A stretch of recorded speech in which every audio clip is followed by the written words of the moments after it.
Onakulwa leero abavubuka okuva mu masaza agawerako ag'Obwakabaka bwa Buganda basinkanye wano mu bimuli bya Bulange Mengo okubeera nga bayolesa biki bye bakola. Abamu ku bo badde bamakanika, abalala balimi ssaako n'ebintu ebirala eby'enjawulo. Bano bategeeza okusomoozebwa kwe bayitamu awamu n'okusiima Obwakabaka enteekateeka ez'enjawulo ze bussaawo okubeera nga bano basobodde okuzennyigiramu. Omulembe guno Ssaasajja gwe yatuwa ogw'abavubuka nze ngutwalanga busika nga nze era bwe mba nnyina byenkola ngamba Kabaka anandaba atya mbiteekamu okwagala kubanga omulembe guno omuvubuka abasinga bagututte nga kinyumo ogw'omulembe omutebi. Omulimu ogw'obukomazi abasinga bamanyi nti mubi olw'ensonga nti guddugaza, so ssente zo ziba teziddugala, ziba zitukula. Bwe bamala okuzikuwa onaaba n'otukula. Bingi Mukama waffe kye tusaba kiri kimu eri abavubuka nti otugattiddeko kati eddoboozi okubakubiriza okukola ennyo era tuli basimu bya nsusso eri gavumenti ya Ssaabasajja Kabaka ekulemberwa Mukama waffe gwe Katikkiro.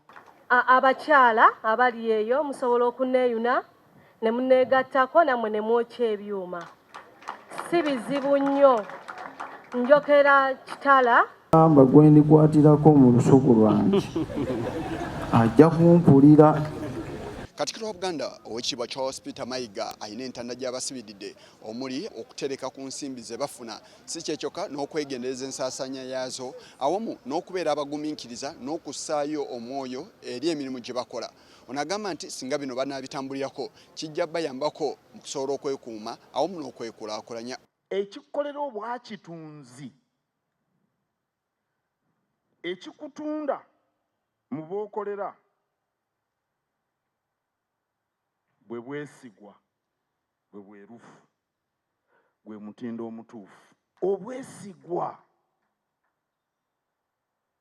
waliwo omuntu gw'ogaanira nti yahaya yampadde ennyama kale katugendera awo biyinza okuba byamusobyeko naye yahaya si bwakola.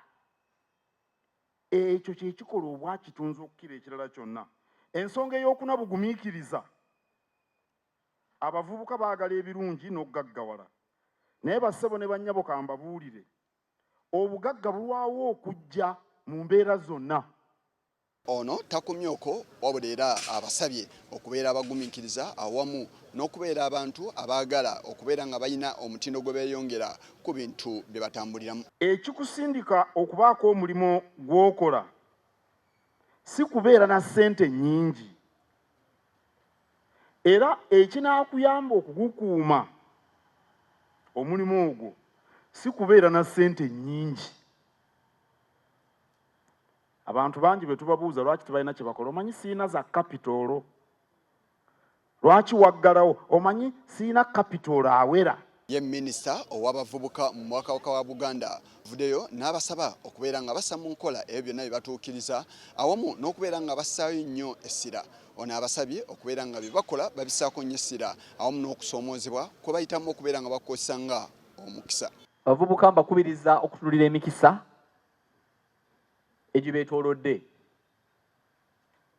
Tekirimu sitaani kugenda mu mwoga n'oggyayo ssente n'okola emirimu obulungi. Ekikulu kuba na mulimu gw'oyagala kukola. Gavumenti tejja kuyamba muvubuka yenna, tekuyamba kutandika, eyamba yatandika. Ye ssentebe w'abavubuka mu Bwakabaka bwa Buganda Beka Ssejjengo avuddeyo n'asaba abavubuka okubeera nga tebeetya awamu n'okwegendereza enkozesa gye bakozesaamu emitimbagano. Okusinza ku yagamba nti guno gwe mukisa abavubuka gwe balina okubeera nga basobola okwetaaya awamu n'okwetambuliza si kyekyokka n'okwekulaakulanya mu mirimu gye bakola. Buli mulembe guba n'okusomoozebwa okwagwo. Okusomoozebwa kwaffe kati guliko ogw'abavubuka b'omulembe omutebi social media for social media. N'ekyo bavubuka bannaffe abali wano tubeebaza abagezaako okutaataaganya batono nnyo ate banafu nnyo. Buli bwe tuyita embuga tulaga amaanyi ate tulaga ddala ebintu ebituufu nze gamba kikubire mu bugalo. N'olwekyo mbasaba byonna bye tuyize wano ne bye tukoze wano okulaba ng'ate tukozesa emitimbagano okubitunda n'okubiraga ensi n'abo abakyebuzaabuza n'abo bakozesa bajja twegattako. Guno gwe mukolo ogusoose bw'ogeraageranya n'emikolo egibaddewo mu Bwakabaka bwa Buganda anti gwe gusoose abavubuka okubeera nga basobola okwoleka biki bye balina ssaako n'emirimu egy'enjawulo gye beenyigiramu. Ku lwa Channel 44 Olugolo, nze Yisa Kigongo wano mu bimuli bya Bulange e Mengo.